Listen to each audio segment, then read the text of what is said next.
లౌకిక ప్రజాస్వామ్య గణతంత్ర రాజ్యంగా నిర్మించుకోవడానికి పౌరులందరికీ సాంఘిక ఆర్థిక రాజకీయ న్యాయాన్ని ఆలోచనలోనూ భావ ప్రకటనలోనూ విశ్వాసంలోనూ నమ్మకంలోనూ ఆరాధనలోనూ స్వేచ్ఛను స్థితిగతుల్లోనూ అవకాశాల్లోనూ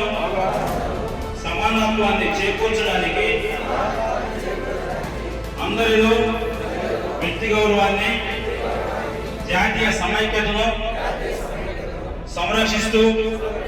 సౌభృత్వత్వాన్ని పెంపొందించడానికి 49 నవంబర్ 26న రాజ్యాంగ పరిషత్తులో తీర్మానం చేసుకొని శాసనంగా రూపొందించుకున్న ఈ రాజ్యాంగాన్ని మాకు మేము సమర్పించుకుంటున్నాము.